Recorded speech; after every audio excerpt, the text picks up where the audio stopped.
Assalamualaikum warahmatullahi wabarakatuh.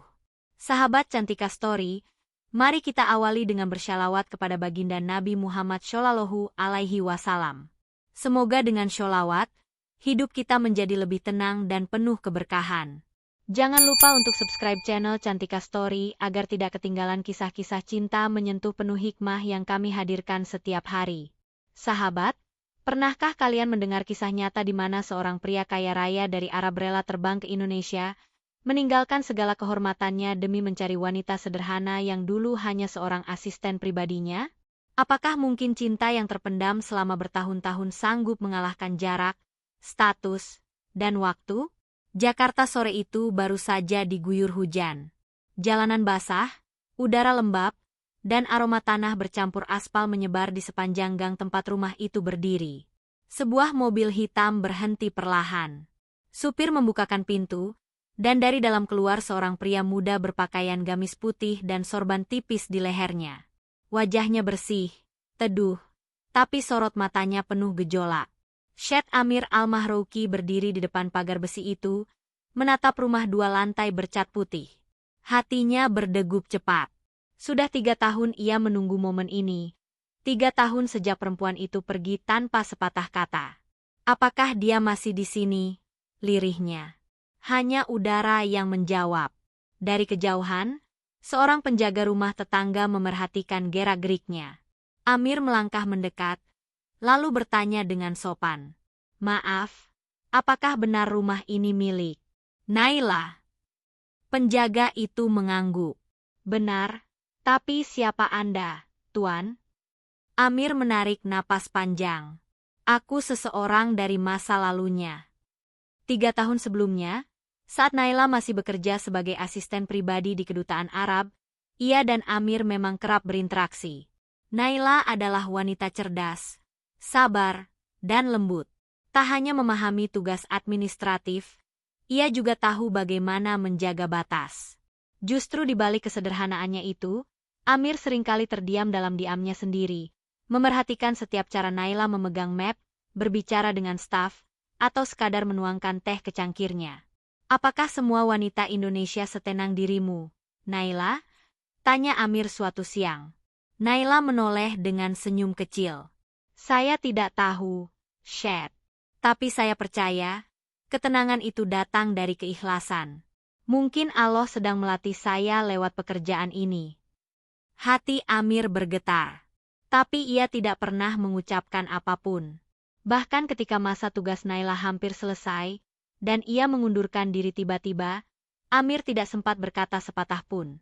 Ia hanya mendapati meja kosong, surat pengunduran diri, dan aroma parfum lembut yang masih tertinggal di ruang kerjanya. Sejak saat itu, bayang-bayang Naila tak pernah hilang dari hidup Amir. Di balik gemerlap istana dan pesta kenegaraan, hanya ada satu nama yang tidak bisa ia lupakan. Naila. Kini, di hadapan rumah wanita itu, Amir menanti. Jantungnya berdegup tak karuan ketika pintu terbuka perlahan dari dalam. Sosok itu muncul. Wajahnya masih sama, hanya sedikit lebih dewasa. Ia mengenakan gamis panjang biru lembut dan jilbab netral. Matanya terbelalak. Syed Amir? Suaranya nyaris tak terdengar. Amir tersenyum. Aku sudah mencarimu selama 3 tahun. Naila. Naila tampak kaku. Tangannya menggenggam ujung pintu erat. Kenapa kau datang ke sini? Aku datang untuk menyelesaikan sesuatu yang kau tinggalkan. Mereka saling menatap dalam diam. Angin sore meniupkan harum bunga melati dari taman samping. Dalam hening itu, Naila tahu, rahasia yang dulu ia kubur dalam-dalam telah datang kembali. Dan kali ini, bukan untuk disimpan lagi. Langkah Naila terasa berat ketika ia mempersilakan Amir masuk rumahnya. Udara di ruang tamu mendadak berubah dingin, bukan karena pendingin ruangan, melainkan karena pertemuan yang terlalu lama ditunda. Mereka duduk berhadapan di sofa, 2 cangkir teh hangat di antara mereka, dan jarak yang tak hanya fisik, tapi emosional. Kenapa kamu pergi tanpa pamit, Naila? Suara Amir dalam, namun tenang. Apakah aku melakukan kesalahan? Naila menunduk. Hatinya berdesir. Ia tak pernah membayangkan pria itu akan benar-benar mencarinya, apalagi datang sejauh ini hanya untuk bertanya hal yang telah ia kubur dalam diam. Aku takut, Shed, jawabnya akhirnya. Takut perasaanku melangkah lebih jauh dari tugas. Dan aku tahu, kau berasal dari dunia yang tak bisa kujangkau.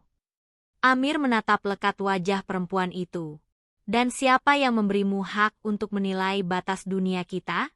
Bukankah Allah bisa menyatukan siapa saja jika memang ditakdirkan? Naila terdiam. Kalimat itu menusuknya lebih dalam dari yang ia sangka. Beberapa waktu setelah Naila mengundurkan diri dari pekerjaannya, ia mencoba memulai hidup baru. Berbekal tabungan yang ia kumpulkan dengan cermat, ia membuka butik kecil yang menjual pakaian muslimah. Butik itu perlahan berkembang. Tapi di balik senyuman yang ia tampilkan pada pelanggan dan karyawan, hatinya tak pernah benar-benar sembuh. Malam-malam panjang sering ia isi dengan doa dan isak. Di atas sajadah, ia menyebut nama yang tak sempat ia sapa dengan perpisahan. Ya Allah, jika dia memang bukan untukku, lenyapkanlah rasa ini. Begitu doanya hampir setiap malam. Namun semakin ia meminta agar dilupakan, semakin wajah Amir hadir dalam mimpinya. Waktu berjalan, dan Naila memilih memendam. Sampai akhirnya ia tak kuat lagi menyentuh doa itu. Setelah kamu pergi, Amir kembali berbicara, aku pulang ke Abu Dhabi, tapi hatiku tertinggal di Jakarta. Kupikir waktu bisa menyembuhkan. Tapi ternyata waktu hanya memperjelas bahwa aku butuh menemuimu. Ia mengeluarkan sebuah buku kecil dari tas kulitnya. Ini buku catatan yang kau tinggalkan. Aku menyimpannya. Ada satu halaman yang membuatku yakin. Amir membuka halaman terakhir dan menunjukkan tulisan tangan Naila yang hampir pudar. Terima kasih, Shed Amir. Kau adalah bagian dari kisah yang tak akan kuceritakan pada siapapun. Tapi untuk Allah, aku selalu menyebut namamu dalam doa. Jika ini cinta, biarlah hanya Allah yang tahu. Naila menatap halaman itu, jari-jarinya gemetar. Aku menulis itu. Suaranya tercekat, karena aku tak tahu bagaimana caranya mengucapkan selamat tinggal padamu. Amir menyandarkan punggung ke sofa, menatap langit-langit ruangan. Tapi aku tidak datang untuk mengungkit masa lalu. Aku datang karena aku ingin menulis masa depan. Bersamamu. Naila menoleh. Matanya berkaca-kaca. Jangan katakan itu jika kau hanya bicara karena nostalgia, Amir. Amir menggeleng pelan. Aku tidak akan terbang ribuan kilometer hanya karena nostalgia. Aku datang membawa niat. Dan niat itu adalah untuk meminangmu. Kata-kata itu mengguncang ruang. Naila menutup mulut dengan tangannya. Air matanya tumpah, bukan karena kesedihan, melainkan karena kebahagiaan yang terlalu berat ia panggul sendiri selama ini. Kenapa sekarang? Tanyanya lirih. Karena baru sekarang aku bisa berdiri sebagai laki-laki yang siap, bukan hanya mencintaimu, tapi bertanggung jawab atas cinta itu. Suasana menjadi hening. Hanya terdengar detak jarum jam dan desau napas mereka yang tak menentu. Berilah aku waktu, Amir, ucap Naila pelan. Aku butuh menenangkan hati. Semua ini terlalu mendadak. Amir tersenyum hangat. Aku telah menunggumu 3 tahun. Aku sanggup menunggu sedikit lebih lama, asalkan kali ini kau tidak pergi tanpa kabar. Naila mengangguk. Aku tidak akan pergi. Hari itu, langit Jakarta tak lagi muram. Dan meski hujan turun perlahan, di hati mereka mulai tumbuh matahari yang lama redup. Cinta yang pernah mengendap diam-diam, akhirnya mulai menemukan jalannya. Beberapa hari berlalu sejak pertemuan pertama mereka. Meski hati Naila masih bergetar setiap kali mengingat kata-kata Amir, ia mencoba menahan diri agar tak larut dalam perasaan. Ia tahu, cinta butuh kedewasaan. Dan masa lalu mereka belum sempat dibereskan, apalagi disepakati menjadi masa depan. Namun, takdir tampaknya tak ingin mereka berlama-lama berdiri di antara ragu dan harap. Pagi itu, saat Naila baru saja membuka butiknya, sebuah mobil hitam lagi-lagi terparkir di depan. Amir turun dari dalamnya, membawa 2 gelas kopi dan sekotak roti manis. Katanya kau selalu melewatkan sarapan saat sibuk, ucap Amir dengan senyum kecil. Naila tersenyum tipis. Kau benar-benar masih mengingat hal sekecil itu. Aku mengingat semua tentangmu, Naila. Bahkan cara kamu menyendok teh tanpa mengaduknya pun masih kuingat. Naila tertawa kecil. Itu kebiasaan buruk. Menurutku, itu bagian dari dirimu yang membuatku betah diam di sebelahmu. Hari-hari berikutnya, Amir mulai lebih sering datang. Tapi bukan sebagai pria yang memaksa cinta, melainkan sebagai sahabat lama yang ingin membangun ulang jembatan yang dulu runtuh. Kadang mereka bicara soal bisnis, kadang tentang keluarga, kadang tentang rindu yang tak pernah mereka akui.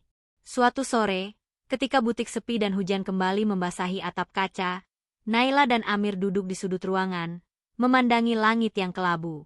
Kau tahu, kata Naila pelan, dulu aku pikir cinta antara kita mustahil. Kau dari dunia yang berbeda, penuh kemewahan. Sedangkan aku hanya bagian dari logistik hidupmu.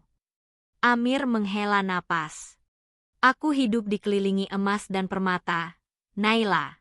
Tapi tidak ada satupun yang membuatku merasa hidup, kecuali saat aku melihat matamu menyambutku dengan tulus. Bukan karena aku siapa, tapi karena aku manusia. Naila menoleh, mata mereka bertemu dalam diam. Aku takut, Amir. Bukan karena aku tak mencintaimu, tapi karena aku tahu, mencintaimu artinya menantang dunia yang tak selalu ramah. Amir menyentuh tangan Naila dengan hati-hati, seolah meminta izin. Kalau kau bersedia bersamaku, dunia itu akan kutantang, Naila. Karena aku tidak hanya ingin mencintaimu, aku ingin melindungimu. Hari itu, setelah Amir pulang, Naila duduk lama di depan cermin. Ia menatap bayangannya sendiri, wanita sederhana yang pernah berharap namun memilih pergi karena takut patah. Kini, pria itu datang bukan hanya sebagai kenangan, tapi sebagai harapan baru. Ia mengingat semua yang pernah ia simpan dalam doa. Tentang seorang pria asing yang membuat hatinya tenang. Tentang keyakinan yang dulu ia tahan, karena takut tak pantas. Dan hari ini, Allah menjawab semua itu dengan cara paling mengejutkan. Naila mengambil air wudhu, lalu sholat 2 rakaat. Di atas sajadahnya, ia berdoa lagi, tapi kali ini tanpa air mata. Ya Allah, jika memang dia adalah jalan yang Engkau ridha, maka lapangkanlah hati kami. Tapi jika ini hanya ujian dari rasa, maka jauhkan kami sebelum kami saling melukai. Malamnya, Amir mengirim pesan singkat. Besok aku akan mengajakmu bertemu dengan seseorang yang sangat penting bagiku. Naila hanya membalas dengan satu kata. Siapa? Jawaban Amir membuat jantungnya berhenti sejenak. Ibuku. Pagi itu, langit Jakarta tampak cerah. Tapi tidak dengan hati Naila yang penuh debar. Sejak menerima pesan dari Amir semalam, ia nyaris tidak bisa tidur. Ini bukan pertemuan biasa. Ini adalah langkah awal menuju sesuatu yang lebih besar, lebih dalam, dan lebih serius dari apapun yang pernah ia hadapi dalam hidup. Amir menjemputnya tepat pukul 9. Ia turun dari mobil, mengenakan batik lembut warna krem, dan menatap Naila dengan senyum hangat. Kau cantik sekali, ucapnya pelan. Naila hanya menunduk. Aku grogi. Amir menatapnya dalam. Tenanglah. Ibuku bukan wanita yang melihat dari mana seseorang berasal. Ia hanya ingin tahu, apakah wanita itu bisa menjaga hati putranya. Perjalanan menuju hotel tempat Ibunda Amir menginap terasa sunyi. Tak banyak kata. Hanya suara musik instrumental lembut dari radio yang menemani. Sesekali Amir menggenggam tangan Naila, seolah ingin memindahkan tenangnya ke dalam tubuh wanita itu. Sesampainya di sana, mereka disambut oleh pelayan hotel dan langsung diarahkan ke ruang makan pribadi di lantai atas. Di sanalah duduk seorang wanita anggun, berjilbab elegan, mengenakan abaya biru tua yang menjuntai lembut. Usianya sekitar 55 tahun, namun wajahnya memancarkan keagungan yang tenang. Matanya tajam tapi hangat. Assalamualaikum, Ibu. Sapa Amir sambil mencium tangan ibunya. Waalaikumsalam, anakku, jawab wanita itu dengan senyum. Lalu pandangannya beralih ke Naila. Dan saat mata itu menatapnya, Naila langsung merasakan seluruh keberaniannya nyaris runtuh. Namamu Naila? Tanya sang ibu, dalam bahasa Arab yang pelan. Naila mengangguk. Naem, Sayyidati. Ana Naila. Jawabnya terbata, mencoba bahasa Arab seadanya. Sang ibu tersenyum. Jangan terlalu gugup, anakku.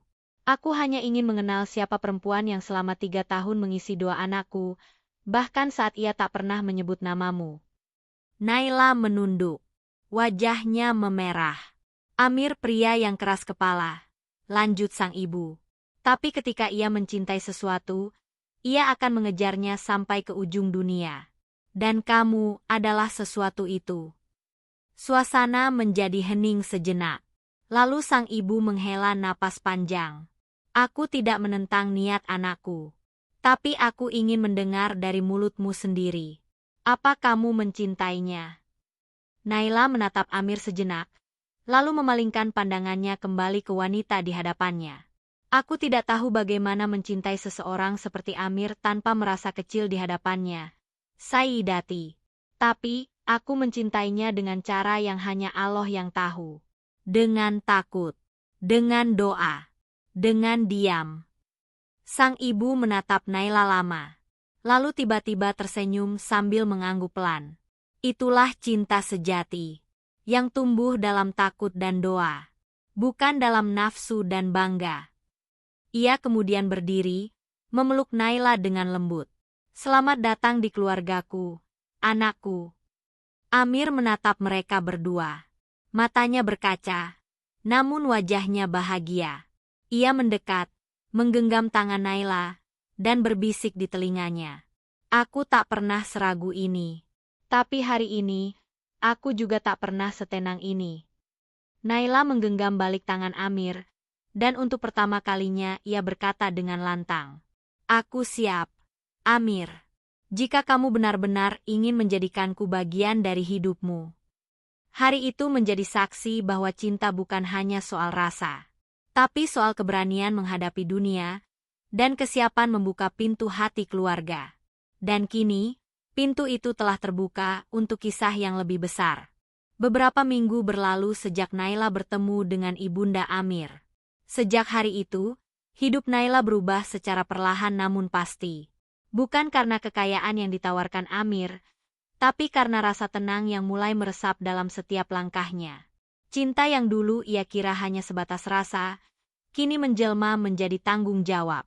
Bukan lagi tentang aku dan kamu, tapi tentang kita. Amir pun tak pernah mendesak. Ia menghormati waktu Naila. Tapi ia tetap hadir, tetap konsisten. Menunjukkan bahwa kehadirannya bukan sesaat, melainkan selamanya. Suatu malam, di teras rumah Naila yang sederhana namun hangat, mereka duduk berdampingan. Lampu-lampu taman menyala redup. Udara wangi karena hujan yang baru saja reda. Besok aku akan kembali ke Abu Dhabi untuk 2 minggu, kata Amir tiba-tiba. Naila menoleh. Kenapa tidak menunggu lebih lama di sini? Ada yang harus aku persiapkan, jawab Amir sambil tersenyum penuh makna. Dan aku ingin kamu ikut. Naila terkejut. Ikut ke Abu Dhabi. Amir mengangguk. Ya, tapi kali ini bukan sebagai tamu. Bukan juga sebagai mantan asisten. Tapi sebagai calon istri. Naila tak mampu berkata apa-apa. Hanya hatinya yang bergetar kencang. Seperti ingin terbang tapi takut jatuh. Apakah kamu yakin? Akhirnya ia bertanya. Amir menatapnya dalam. Naila, aku telah menyimpan niat ini sejak pertama kali kamu pergi. Aku sudah menunggu terlalu lama untuk ragu. Dan kini aku ingin menjemputmu, bukan hanya ke negeriku, tapi ke hidupku. Beberapa hari kemudian, Naila benar-benar terbang ke Abu Dhabi bersama Amir dan ibunya. Ia tak pernah membayangkan akan kembali ke tempat yang dulu hanya ia lihat sebagai batas antara tuan dan pelayan. Tapi kali ini, Ia datang sebagai wanita yang akan berdiri sejajar, bukan di belakang, tapi di samping. Setibanya di sana, Naila disambut dengan kehangatan yang tak ia sangka. Keluarga besar Amir menyambutnya seperti bagian dari mereka. Semua terasa seperti mimpi, namun nyata. Hingga tibalah malam itu.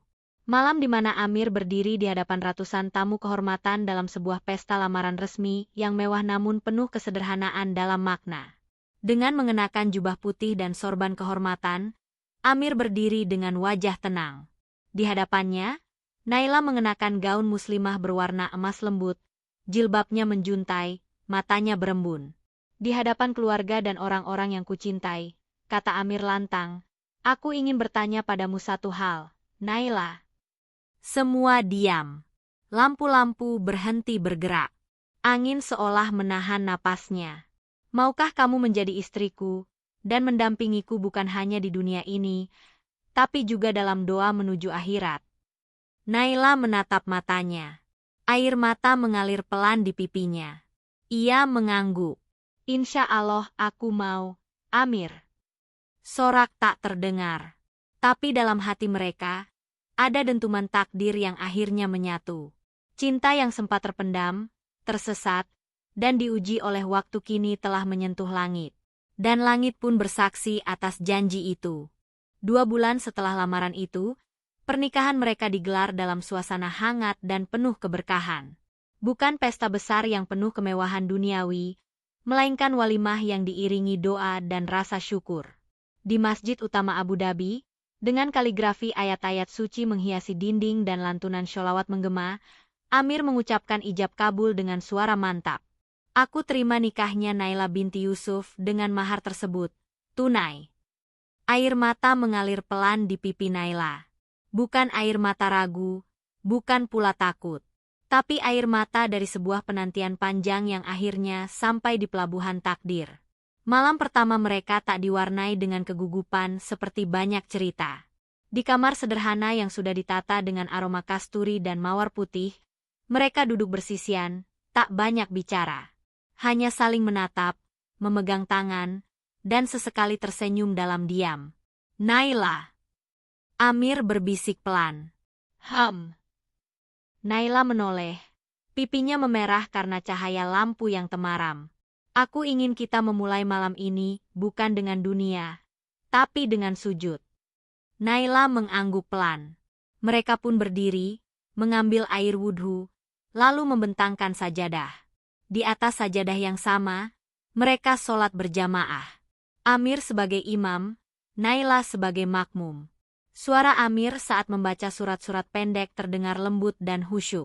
Dalam sujud mereka malam itu, hati mereka bersatu lebih dalam dari sekadar ikatan jasad. Ya Allah, jika cinta ini adalah amanah, maka kuatkan kami menjaganya. Jika ini adalah karunia, maka jadikan kami hamba yang bersyukur. Dan jika ini adalah ujian, maka tuntun kami agar tetap berada di jalan MU. Setelah sholat, mereka duduk kembali di atas sajadah. Amir meraih tangan Naila dan menciumnya penuh hormat. Aku tahu kita datang dari dunia yang berbeda, kata Amir lembut. Tapi Allah menyatukan kita di tempat yang paling indah, tempat di mana sujud adalah bahasa cinta, dan doa adalah ikatan abadi. Naila menggenggam jemarinya erat.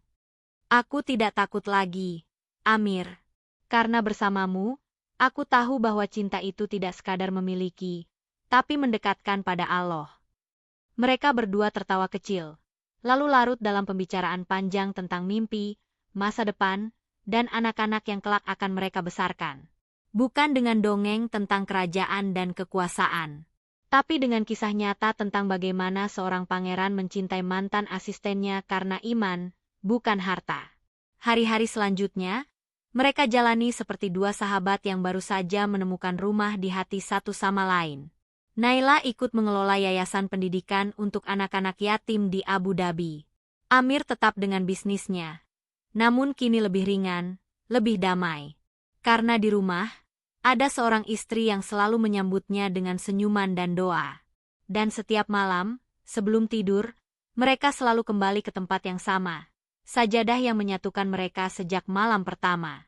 Setahun telah berlalu sejak Amir dan Naila mengikat janji di bawah naungan langit Abu Dhabi. Tak banyak yang tahu tentang kisah mereka. Bahkan media yang selalu haus cerita tentang keluarga kerajaan nyaris tak bisa menembus batas rumah mereka. Bagi Amir dan Naila, kebahagiaan tak perlu dipamerkan. Cukup terasa di dada, cukup terdengar dalam bisikan doa. Di dunia luar, Naila dikenal sebagai istri dari pengusaha muda yang saleh dan rendah hati. Tapi di balik tembok rumah mereka, Naila adalah segalanya bagi Amir. Penenang hati, penyembuh luka, sekaligus sahabat dalam kesunyian dunia yang megah. Suatu sore, mereka duduk di balkon lantai 2 rumah mereka.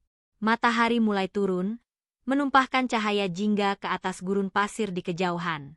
Naila bersandar di bahu Amir, sementara tangannya memainkan tasbih kecil berwarna zaitun.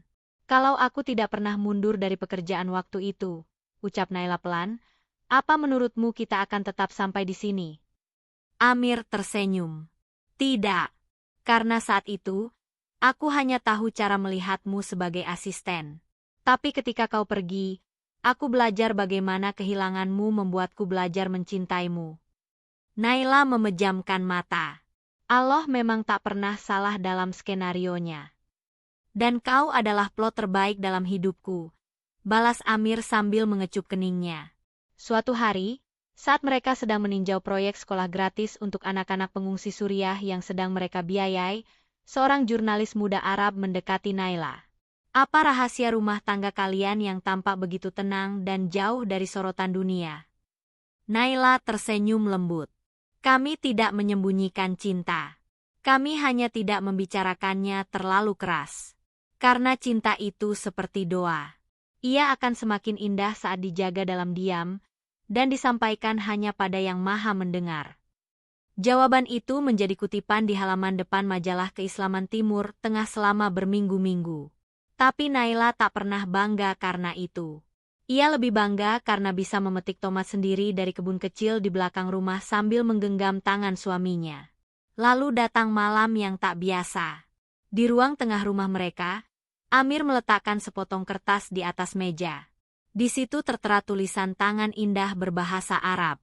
Naila membacanya pelan, lalu terdiam. "Ini surat izin dari ayahku. Beliau ingin kita tinggal di Indonesia selama beberapa waktu. Ia ingin mengenalmu lebih dekat, dan katanya aku terlalu lama jadi milik keluarga Arab." Naila tertawa pelan, air matanya menetes bahagia. "Apa benar kita akan tinggal di rumah tempat pertama kali kamu menemuiku?" Amir mengangguk. "Kita mulai dari situ. Dari rumah yang dulu jadi saksi doamu." Maka mereka pun kembali ke Indonesia.